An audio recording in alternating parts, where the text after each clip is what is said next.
한 절 말씀 같이 합독으로 하나님께 봉독하겠습니다. 자, 사무엘하 24장 25절 같이 읽겠습니다. 시작. 그곳에서 여호와를 위하여 제단을 쌓고 번제와 화목제를 드렸더니 이에 여호와께서 그 땅을 위한 기도를 들으심에 이스라엘에게 내린 재앙이 그쳤더라. 아멘. 하나님의 말씀입니다. 자리에 앉으시겠습니다.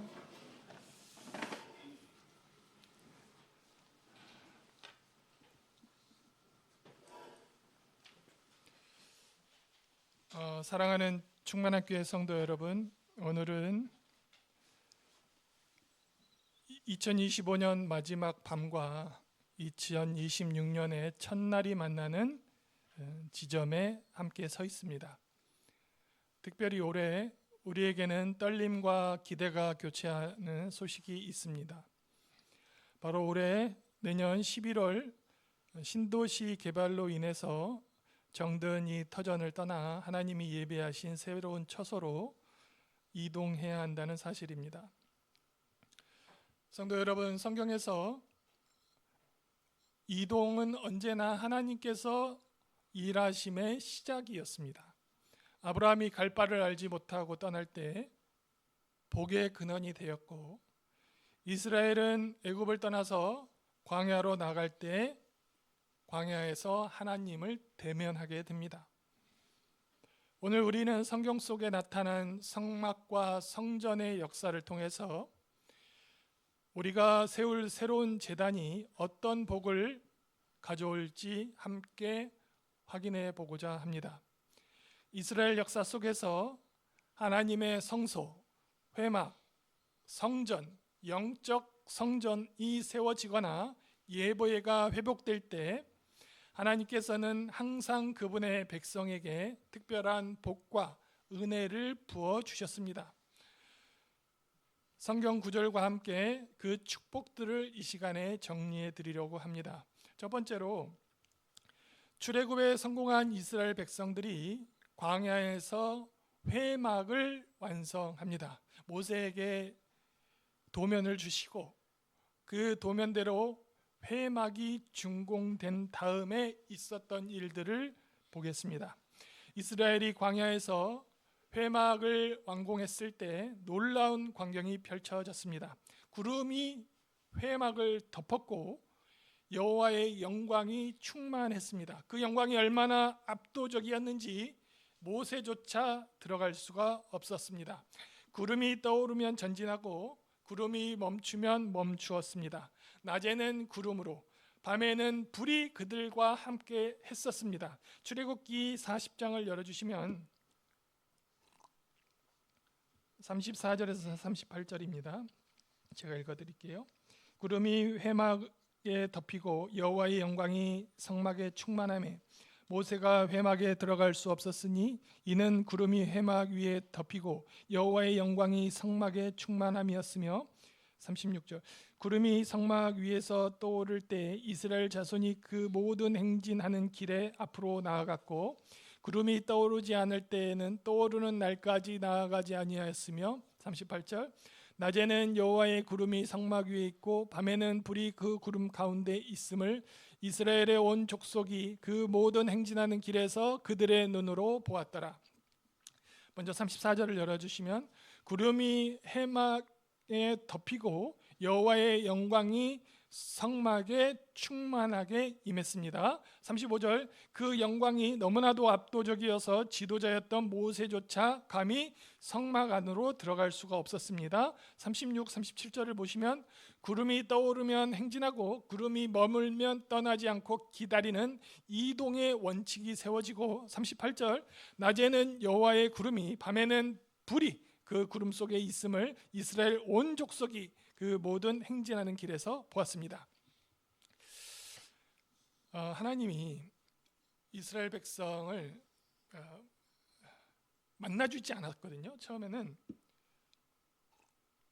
시내산에서 모세만 만나주셨어요. 그런데 이 이스라엘 백성들이 하나님이 지시하신 대로 그 도면 그대로 회막을 완공하시니까 하나님이 시내산에서 내려왔어요. 하나님이 회막으로 내려왔다는 것은 이제부터 백성들이 드리는 헌신과 정성을 하나님께서 기쁘게 받으시겠다는 뜻이에요. 그 확증이 바로 임재입니다. 이는 우리가 하나님께 드려 받들여졌다는 영적인 안도감을 주는 의미입니다. 36, 37절에 보시면은 광야에는 길이 없었습니다. 광야에 지금처럼 길이 없었어요. 그런데 구름이 떠오르면 가고 머물면 멈췄어요. 이 원칙은 백성들이 언제 어디로 가야 할지 고민할 필요가 없게 만들어준 것입니다. 즉 백성들의 삶의 주도권을 하나님께 맡기는 거예요. 맡김으로써 그들이 그때부터 삶의 평안함을 얻는 복을 얻은 거예요. 길이 없는 곳에 길을 내시고 어디서 무엇을 해야 할지 모르는 우리에게 그 길을 안내하시는 분이 바로 하나님이라는 거예요. 이어서 38절을 보시면 온 족속이 보았더라. 이 대목이 매우 중요합니다. 하나님의 돌보심은 관념이나 이론이 아니라 눈으로 확인 가능한 실제, 리얼리티라는 말이에요. 낮의 뜨거움과 밤의 추위 속에서 구름과 불을 보면서 이스라엘 백성들은 하나님이 함께 해주시는 것을 보면서 강력한 위로를 받았습니다. 우리는 어떻게 하나님이 계시는 걸 알 수가 있습니까? 여러분과 하나님이 함께 계세요. 어떻게 알 수가 있어요? 오늘 장로님이 간증을 하셨지만 수많은 사람들이 하나님을 경험해요. 경험하는 것으로 알 수가 있어요. 우리 충만한 교회가 내년 11월 어디로 갈지 지금은 알 수가 없습니다. 그러나 우리가 새로운 제단을 사모할 때 하나님의 구름 기둥과 불기둥이 하나님이 구름 기둥과 불기둥이 되어서 우리에게 자신을 보여주시면서 우리를 인도하시는 복을 주실 것입니다. 어디로 가야 하는 이 불안감이 하나님이 인도하신다는 확신으로 바뀌게 될 것입니다. 그것이 이사야는 성전에서 우리가 누리게 될 첫 번째 복이 될 것입니다. 이어서 솔로몬 왕의 성전 건축 후에 있었던 일을 보겠습니다. 솔로몬이 이제 아버지가 다 마련해 놨잖아요. 어렵게 이제 우리가 지금 계속 다윗의 삶을 보고 있는데 어렵게 솔로몬이 극적으로 왕이 됩니다. 솔로몬이 성전을 준공했습니다. 그리고 솔로몬이 그 성전에서 하나님께 기도해요. 기도를 마치자마자 어떤 일이 일어났냐면 하늘에서 불이 내려와요. 그 제단 위에 그 제물을 불이 다 태웁니다. 백성들이 그것을 보고 땅에 다 엎드려요. 그때 이제 바닥에 돌을 깔았는데 여호와는 선하시고 그의 인자하심이 영원하시다 하면서 찬양을 온 백성이 올려드렸어요. 축제가 끝난 후에 백성들이 각자 장막으로 돌아가는데 그들의 마음에 기쁨과 즐거움이 가득했다고 합니다. 역대하 7장 1절에서 3절 10절을 보시겠습니다. 제가 읽어드리겠습니다. 1절부터 솔로몬이 기도를 마침에 불이 하늘에서 내려와서 그 번제물과 제물들을 사르고 여호와의 영광이 그 성전에 가득하니 여호와의 영광이 여호와의 전에 가득함으로 제사장들이 여호와의 전으로 능히 들어가지 못하고 3절 이스라엘 모든 자손이 불이 내리는 것과 여호와의 영광이 성전 위에 있는 것을 보고 돌을 깐 땅에 엎드려 경배하며 여호와께 감사하며 이르되 선하시도다 그의 인자하심이 영원하도다 하니라. 10절 일곱째 달 제23일에 왕이 백성을 그들의 장막으로 돌려보내매 백성이 여호와께서 다윗과 솔로몬과 그의 백성 이스라엘에게 베푸신 은혜로 말미암아 기뻐하며 마음에 즐거워하였더라. 아까 읽은 본문하고 전혀 다른 내용이거든요. 근데 같은 부분이 너무나 많아요. 여러분 먼저 1절을 보시면 초자연적인 일이 일어납니다. 기도를 마치자 하늘에서 내려와서 제물을 다 태웠고 여호와의 영광이 성전에 가득했습니다. 2절을 보시면 영광이 너무나 강렬해서 제사장들조차 성전 안으로 들어갈 수가 없었습니다. 아까 모세도 그랬잖아요. 이어서 3절을 보시면은 불이 내리는 것과 그 영광을 본 이스라엘 모든 자손들은 땅에 엎드려 경배를 하죠. 선하시도다 그의 인자하심이 영원하도다 하고 찬양을 했습니다. 그리고 축제가 끝난 후에 백성들이 집으로 돌아갈 때 그들의 상태, 마음이 즐거우며 기쁜 상태였습니다. 그 이유는 하나님이 베푸신 은혜 때문이었거든요. 하늘에서 내려온 불은 단순히 신기한 현상이 아닙니다. 이는 하나님께서 솔로몬의 기도와 그들이 지은 성전을 공식적으로 인정하셨다는 강력한 증거가 되는 겁니다. 중공하고 기도했을 때 하늘에서 불이 내려와서 제물을 살랐던 것이 이 인간들이 지은 성전을 하나님께서 승인하신 거예요. 백성들은 이제 우리가 여기서 기도하면 하나님이 반드시 들으신다는 기도 응답의 확신의 복을 받게 되었어요. 하나님께서 인간과 소통하시고 계시다는 증거가 눈으로 보이기 시작했다는 말이에요. 그 전까지는 하나님이 그렇게 응답하지 않았어요. 수십만 명이 기도해도 하나님이 눈도 깜짝 안 했어요. 그냥 선지자 한 사람을 통해서 한마디 주시고 말았어요. 건물만 화려하다고 성전이 아닙니다. 하나님의 영광이 가득 찼다는 것은 하나님이 그곳을 자신의 처소 삼으셨다는 것을 의미합니다. 백성들에게는 이제 하나님의 성전을 가면 하나님을 만날 수 있는 복이 허락되게 되었어요. 언제든 무슨 문제가 있든 성전에 가면 하나님이 계시니까 하소연할 수 있는 길이 열렸다는 거예요. 시내산에 계실 때 하나님은 울타리를 쳐서 사람들이건 동물들이건 들어올 수 없게 막으셨어요. 그냥 단 한 모세만 올라갈 수 있어요. 그러나 이제 인간들이 정착한 그 도시에 성전을 건축을 허락하시더니 그곳에 임재하신 것이에요. 3절에 백성들은 하나님의 선하심과 인자하심을 찬양합니다. 기본적으로 하나님은 선하시고 인자하신 분인데 이것은 하나님의 선하시고 인자하신 것이 어떤 것이 좋냐면 연약하고 힘없는 자들에게 너무 큰 위로와 안심이 되는 하나님의 성품이에요. 아무리 부족한 자들이라도 하나님께 나아가면 하나님이 외면하지 않기 때문이에요. 10절에 백성들이 기쁘고 즐거운 마음으로 각자의 장막으로 돌아갔다는 말씀이 있습니다. 이 점이 가장 중요한데요. 성전에서의 받은 은혜가, 성전에 가서 교회에 가서 받은 은혜가 이 교회 안에만 머물지 않고 각자의 삶과 각자의 가정과 각자의 삶의 현장으로 이어졌다는 말이에요. 이는 성전에서 예배를 드리면 하나님이 복을 주시잖아요. 그 받은 복이 일상생활에도 이어진다는 말씀이에요.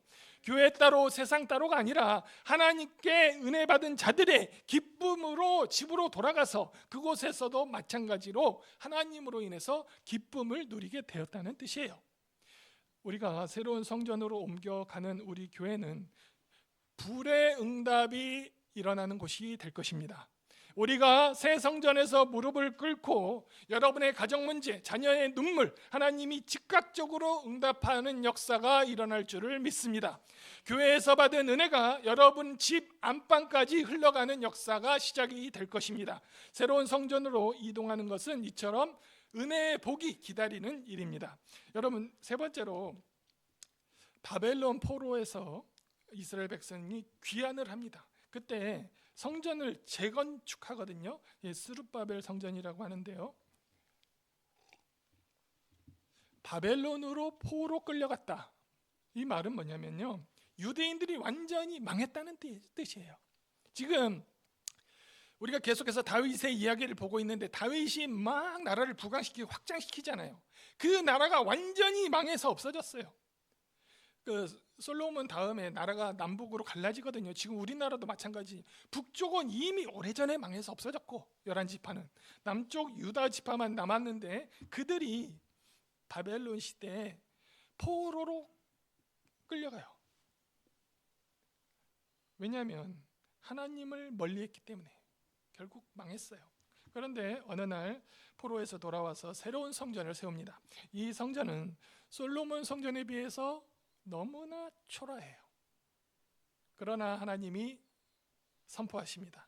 이 성전은 나중 영광이 이전 영광보다 크리라. 내가 이곳에 평강을 주리라. 하나님은 이방 왕의 마음을 돌려서 성전 건축을 돕게 하셨고 백성들은 잃어버렸던 절기를 회복하면서 즐거워하게 됩니다. 에스라서를 열어주시면 6장 16절 22절 보시죠. 이스라엘 자손과 제사장들과 레위 사람들과 기타 사로잡힌 자의 자손이 즐거이 하나님의 성전을 봉헌식 행하니 22절 즐거움으로 이랫동안 무교절을 지켰으니 이는 여호와께서 그들을 즐겁게 하시고 또 아수르 왕의 마음을 그들에게로 돌려 이스라엘의 하나님이신 하나님의 성전 건축하는 손을 힘있게 하도록 하셨음이더라. 학개에서 2장 9절을 봅니다. 이 성전의 나중의 영광이 이전의 영광보다 크리라. 만군의 여호와의 말이니라. 내가 이곳에 평강을 주리라. 만군의 여호와의 말이니라. 여러분, 이 성전 건축에 참여하는 지체들을 봅니다. 16절 열어주시면은 제사장, 레위 사람뿐만 아니라 사로잡혔던 자의 자손들, 그러니까 포로로 끌려갔던 사람들이 돌아와서 그 자손들이에요. 70년이 흘렀어요. 그 자손 전체가 성전 봉헌식의 주역이 되었습니다. 소외된 사람이 없어요. 그는 그 성전 봉헌을 할 때 그들을 포로로 끌고 갔던 그 나라의 왕이 도와줘요. 믿지 않던 사람들이 교회 세우는데 도와줬다는 거예요. 그것도 왕이 도와줬어요. 그리고 그 성전 건축하는 사람들의 마음 상태를 봅니다. 16절 22절을 보면 즐거움으로 여호와께서 그들을 즐겁게 하시고, 즐거움이란 단어가 계속 반복적으로 등장합니다. 성전 건축하는 게 즐거웠다는 거예요. 그리고 외부 환경의 변화도 보시죠. 하나님께서 당시 패권국이었던 아수르 페르시아 왕 다리오 왕의 마음을 돌려서 성전 건축을 돕게 하셨어요. 예수도 모르고 하나님도 모르는 왕이 저 초라한 성전을 짓는데 도와줬어요. 행정적으로, 군사적으로 재료를 다 도와줬어요. 이 건물의 외형은 이전 솔로몬 성전보다 초라했지만 하나님이 이렇게 말씀하시는 거예요. 나중 영광이 이전 영광보다 크리라 선포하셔요. 70년 동안 포로 생활 동안 이스라엘은 제사도, 이스라엘에 있던 절기들도 하나도 지킬 수가 없었어요. 나라가 망해서 바벨론으로 왕에서부터 귀족들까지 국가 수반들이 다 포로로 끌려갔어요. 22절에서 무교절을 지켰다는 말이 나와요. 그들은 그때부터 다시 하나님의 언약 백성으로서 삶의 리듬을 되찾았다는 것을 말하고 있어요. 잃어버렸던 민족의 뿌리와 영적 자부심을 회복하는 그런 복을 누리게 되었습니다. 이어서 백성들은 소수였고 힘이 없었지만 하나님은 이방 다리오 왕의 마음을 움직여서 그들을 돕게 하셨습니다. 이는 내 힘으로 어찌할 수 없는 정치적, 환경적 문제들을 하나님이 주권으로 해결해 주시는 복을 경험하게 된 거예요. 솔로몬 성전을 기억하던 노인들이 있었을 거 아닙니까? 70년 흐른 다음에 이 노인들은 이 재건축된 성전을 보면서 울었어요. 예전보다 성전이 너무 초라하니까 막 눈물이 나는 거예요. 그러나 하나님은 이 외형의 화려함이 아니라 나중의 영광을 말씀하셨어요. 이는 장차 이 성전에 임하실 예수 그리스도, 그 복음의 영광을 하나님께서 미리 말씀하신 거예요. 물질적 풍요보다 더 귀한 것은 영적인 충만함입니다. 그 복을 약속받은 거예요. 이곳에 평강을 주리라고 약속하셨습니다. 포로 귀환한 자들에게 가장 절실한 것이 무엇이었을까요? 나라가 망했어요. 자기들 보호해 줄 왕이 없어요. 그런데 포로에서 돌아왔어요. 힘없는 자들이. 가장 중요한 것은 국제 정세의 불안 속에서 가장 중요한 것은 경제적 궁핍도 아니고 그들의 삶의 터전에서 평화롭게 사는 거였어요. 근데 하나님이 그것을 보장해 주신 거예요. 안전 보장의 복을 주신 거예요. 다윗 시대에 엄청난 강대국이었던 이스라엘이 평화를 걱정하던 민족으로 전락해 버렸어요. 매번 이 국가에 침략을 당하고 왕이 바뀌고 가족을 잃고 추수한 것을 빼앗겼어요. 그러나 이제 전능하신 하나님께서 평강을 약속하셨어요. 이것이 성전을 재건축하고 얻은 복이에요. 우리가 이사 과정에서 우리는 예전보다 공간이 작으면 어떡하지? 환경이 낯설면 어떡하지 하는 비교의식에 빠질 수 있습니다. 그러나 하나님은 약속하십니다. 나중 영광이 이전의 영광보다 클 것이다. 우리 충만한 교회의 새로운 처소는 세상이 줄 수 없는 평강의 요새가 될 것입니다. 주변 환경들을 변화시켜서 우리를 돕게 하시는 하나님의 손길을 경험하게 될 것입니다. 이어서 네 번째로 신약 시대를 보시죠. 예수님이 부활하신 후에 성령이 임재하십니다. 신약 시대에 성령이 임재하자 성도들 자체가 성전이 되었습니다. 그들은 성전뿐만 아니라 집에서도 떡을 떼며 기쁨과 순전한 마음으로 음식을 나누어 먹었어요. 우리 아까 이렇게 교제를 나눴잖아요. 물건을 통역하고 필요에 따라 나누어 주었어요. 그 결과 온 백성에게 칭송을 받으며 구원받는 사람을 날마다 하나님께서 보내주셨어요. 사도행전 2장 42절 47절입니다. 예수님이 승천한 다음에 성령을 보내주셨어요. 예수님을 배신하던 제자들이 이 성령을 다 받았어요. 그 다음에 그들이 이제 성전이 되잖아요. 그들이 변화된 모습을 한번 보시죠. 그들이 42절 그들이 사도의 가르침을 받아 서로 교제하고 떡을 떼며 오로지 기도하기를 힘쓰니라. 사람마다 두려워하는데 사도들로 말미암아 기사와 표적이 많이 나타나니 믿는 사람이 다 함께 있어 모든 물건을 서로 통용하고 또 재산과 소유를 팔아 각 사람의 필요를 따라 나눠주며 날마다 마음을 같이하여 성전에 모이기를 힘쓰고 집에서 떡을 떼며 기쁨과 순전한 마음으로 음식을 먹고 하나님을 찬미하며 또 온 백성에게 칭송을 받으니 주께서 구원받는 사람을 날마다 더하게 하시니라.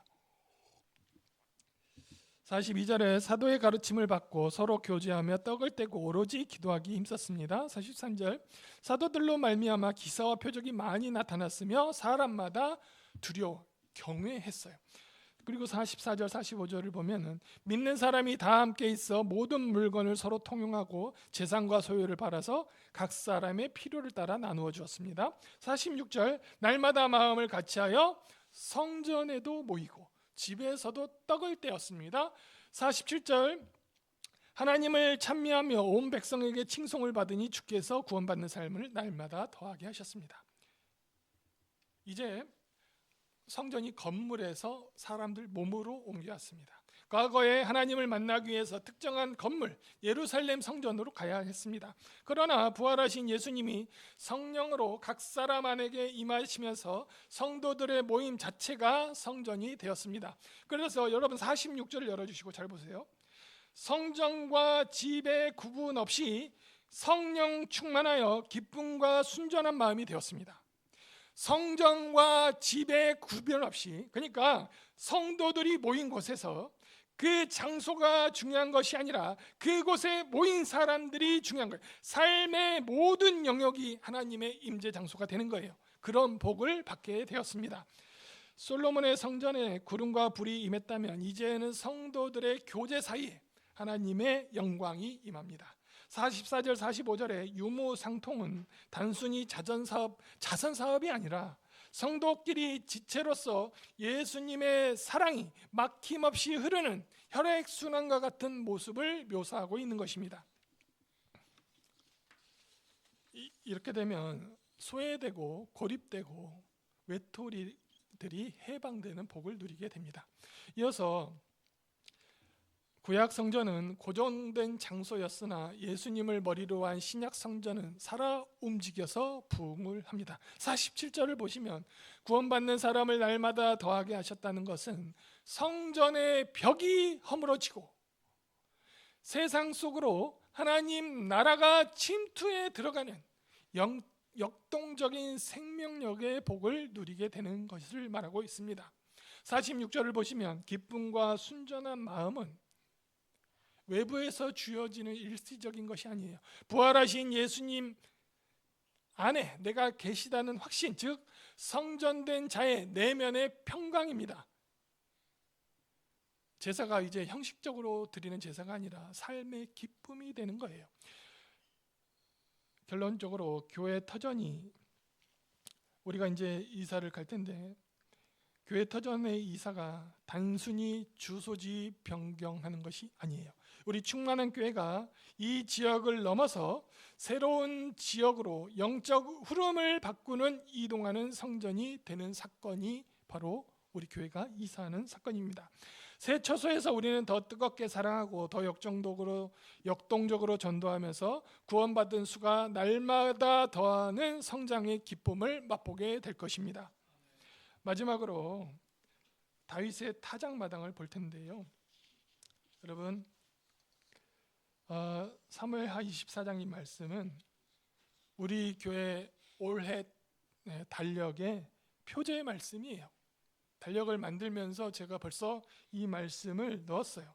이 말씀은 사무엘하 마지막 장 24장인데요. 마지막 절 말씀이에요. 다윗이 범죄를 합니다. 하나님 앞에 죄를 지어요. 인구조사를 했는데 7만 명이 죽습니다. 국가적 재난이었어요.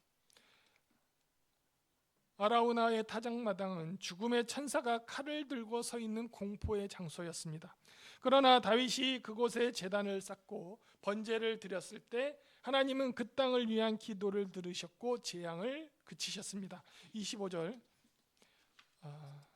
우리 본문이니까 다 같이 큰 소리를 읽어보겠습니다. 시작. 그곳에서 여호와를 위하여 제단을 쌓고 번제와 목제를 드렸더니 이에 여호와께서 그 땅을 위하여 기도를 들으심에 이스라엘에 대한 재앙이 그쳤다. 성도 여러분, 신도시가 개발돼서 우리가 떠나야 한다는 이 상황이 누군가에는 불안과 재앙처럼 보일지도 모릅니다. 우리 교회가 이제 어떻게 되나 하는 걱정이 있을 수가 있습니다. 하지만 말씀을 기억하십시오. 우리가 새로운 곳에서 제단을 쌓는 순간 모든 불안과 재앙이 멈추게 될 것입니다. 오히려 그곳이 우리의 인생을 모리아 산이 되고 솔로몬의 성전의 터가 될 것입니다. 하나님은 우리의 위기를 가장 찬란한 축복의 기회로 바꾸실 것입니다. 다윗이 아라우나 그 타작마당을 돈 주고 사요. 그리고 그곳에서 그 천사가 칼 들고 온 백성을 다 진멸하려고 했을 때 그곳에서 다윗이 제단을 쌓고 하나님께 예배를 드리게 돼요. 그 땅이 아브라함이 자기 아들을 바쳤던 모리아 산이 되었고 솔로몬이 성전을 세운 터가 되는 거예요. 여러분, 우리가 이사를 가서 그곳에 하나님께 예배드리는 제단을 쌓을 때 우리는 교회에 있는 모든 위기가 찬란한 축복으로 바꾸게 될 것을 확신합니다. 사랑하는 성도 여러분, 말씀을 정리하겠습니까? 우리가 내년 11월에 이사를 가게 될 텐데 새로운 성전 단순히 벽돌을 쌓아 올리는 건물이 아니게 됩니다. 첫째로 이 성전은 광야에서처럼 막막한 우리 인생의 길을 여는 곳이 될 것입니다. 둘째로 솔로몬의 성전처럼 하늘의 불이 응답되는 곳이 될 것입니다. 세 번째로 스룹바벨의 성전처럼 세상이 줄 수 없는 평강이 임하는 곳이 될 것입니다. 네 번째로 초대교회처럼 사랑과 교제와 영적 부흥이 폭발하는 교회가 될 것입니다. 그리고 마지막으로 무엇보다도 다윗의 제단처럼 재앙이 멈추고 축복이 시작되는 반전의 장소가 될 것입니다. 여호와께서 그 땅을 위한 기도를 들으심에 재앙이 그쳤더라. 이 말씀이 2026년 우리 충만한 교회가 교회의 역사가 될 것입니다. 이제 우리 이전을 두려워하지 마시기 바랍니다. 하나님은 이미 그곳에 가 계셔서 여러분을 위한 복의 복다리를 준비하고 계십니다. 우리는 이제 믿음으로 그분과 함께 걸어가기만 합니다. 2026년 우리 충만한 교회 위에 그리고 여러분의 삶의 터전 위에 하나님의 영광이 가득하기를 주님의 이름으로 축복합니다. 이제 주님의 이름을 부르고 다 같이 통성으로 기도하겠습니다. 주여